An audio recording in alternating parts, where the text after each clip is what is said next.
Oggi si presenta ufficialmente alla stampa e alla cittadinanza questo nuovo progetto formativo che stiamo vedendo in corso, dove partecipano tanti attori importanti della vita sociale della città.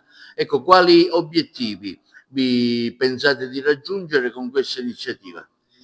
Noi siamo particolarmente orgogliosi di questo importante progetto denominato Riuscire, che ha visto il coinvolgimento di autorità istituzionali molto importanti, dalla Casa Circondariale di Agrigento all'Ufficio Esecuzione Penale, agli enti del terzo settore, a diversi partner come il Comune di Agrigento e l'Aspide Agrigento. È un progetto che ha visto la compartecipazione di tanti partner per mettere in campo delle misure non solo formative ma di inclusione, di inserimento sociale di soggetti in esecuzione penale e che comunque tramite alcuni percorsi di accompagnamento hanno sostenuto e supportato soggetti in difficoltà, soggetti fragili. Oggi presentiamo i risultati di questo progetto e abbiamo attivato e avviato un cantiere di responsabilità. Questo è il titolo del nostro evento, perché da oggi inizia un percorso di lavoro che deve consentirci di proseguire in queste iniziative. Ecco, quindi diciamo i risultati dovrebbero essere importanti per l'inserimento nella vita sociale di alcune persone che attualmente hanno una libertà limitata. Sì, e grazie ai direttori sia dell'Ufficio Esecuzione Penale che direttore della Casa Circondariale abbiamo non solo fatto attività formativa ma soprattutto di inclusione tramite percorsi di tirocini che hanno anche consentito diversi soggetti di essere a contatto con le aziende e col mondo lavoro e produttivo della nostra provincia. Ecco, e le aziende come hanno accolto l'iniziativa? C'è particolare interesse da parte delle aziende, abbiamo selezionato delle strutture che hanno messo in campo la loro esperienza e la loro disponibilità in un matching molto importante tra aziende produttive e giovani e meno giovani in stato di difficoltà, e in questo senso è particolare interesse anche diverse aziende che hanno manifestato interesse e intenzione a proseguire in questo obiettivo.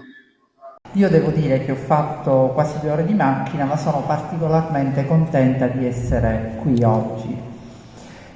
Sono contenta, ve lo dirò proseguendo perché, e penso di dirvi 3 cose. Rispondere a una domanda: perché siamo qui oggi? Ma perché proprio oggi? Non lo so, negli anni passati vi siete trovati istituzioni diverse, il signor prefetto, il presidente del tribunale. Perché siamo qui oggi? Raccolgo il suo invito a formulare alcune considerazioni, alcune riflessioni. Io ne farò una sola, più giuridica perché mi appartiene, e poi una breve conclusione con una proposta. Vi tratterrò poco. Perché siamo oggi qui? Noi siamo qui perché pochi giorni prima di quella data in cui è stato pubblicato l'avviso, io e il provveditore, come avviene in tante giornate, i colleghi che ricoprono incarichi pubblici sa che spesso nelle ore pomeridiane si riflette sul da farsi, sulla progettualità, in verità forse era a gennaio, e avevamo a disposizione su un capitolo di bilancio una certa somma che di norma per tradizione era stata gestita con una delega all'assessorato alla famiglia della regione siciliana, che ovviamente spendeva questi denari dentro le carceri. Io ho lanciato una sfida al provveditore perché gestire un fondo vuol dire aumentare il carico di lavoro di un ufficio che ne ha abbastanza.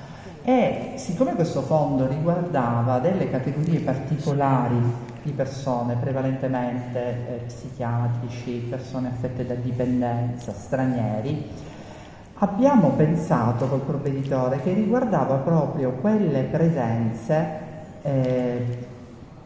penose, difficili da gestire ancor più che degli altri, sia dentro il carcere ma anche sul territorio, perché il problema delle persone affette da disturbi psichiatrici è un problema che la nostra società tutta, sud-nord, vive costantemente. Tutte le forze di polizia vivono costantemente, quindi abbiamo deciso di cimentarci e abbiamo appunto redatto il bando. Questa città, devo dire inaspettatamente, da questa città, e quindi con un investimento sui detenuti e le persone in misura che gestisce appunto l'ufficio di esecuzione penale esterna, da questa città è provenuto un progetto meritevole di apprezzamento e nella procedura, diciamo, di attribuzione è stato il vincitore. Questa è la risposta perché, cioè se qui non ci fosse stato un germe costruttivo della comunità, del terzo settore, degli enti che lavorano intorno al carcere e intorno al disagio in genere, noi oggi non saremmo qui.